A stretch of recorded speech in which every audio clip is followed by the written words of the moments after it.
Welcome to Group 13's presentation. Our topic will be on demand and supply of money and the effects of interest rates on money. The demand of money. The theory assumes that interest rates have no effect on the demand for money. It is related to an equilibrium in which the quantity of money is independent of the interest rates.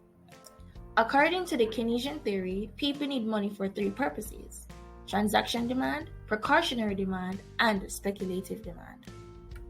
Let us look at these three purposes individually. The first, transaction demand. People need money as a medium of transaction. The main purpose of transaction is consumption, and consumption depends on income. So as income raises, transaction demand of money also raises. The second purpose is precautionary demand. This is when people hold money for unexpected expenditure like health or emergencies.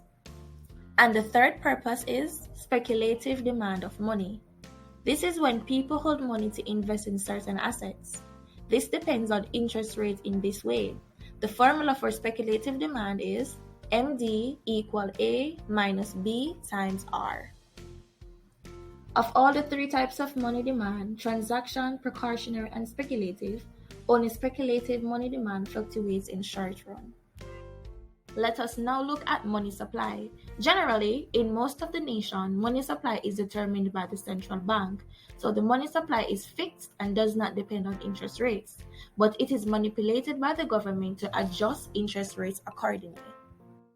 The money supply graph can be described by a vertical line when the graph is plotted between interest rate and quantity of money. So now that we looked at money supply and money demand, let us look at the graph.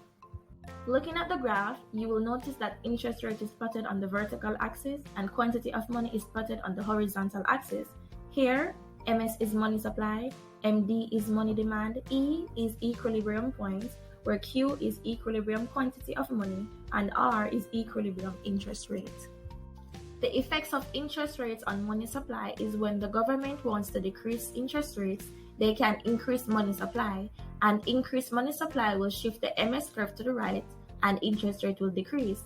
The reverse will happen when interest rates increase. A market economy, supply and demand coordinate all prices, including those for current money. Some people have a higher desire for cash than their existing resources allow. Most home buyers, for example, don't have money on hand. To get more immediate cash, these persons borrow from savers. The cost of borrowed money is determined by interest rates.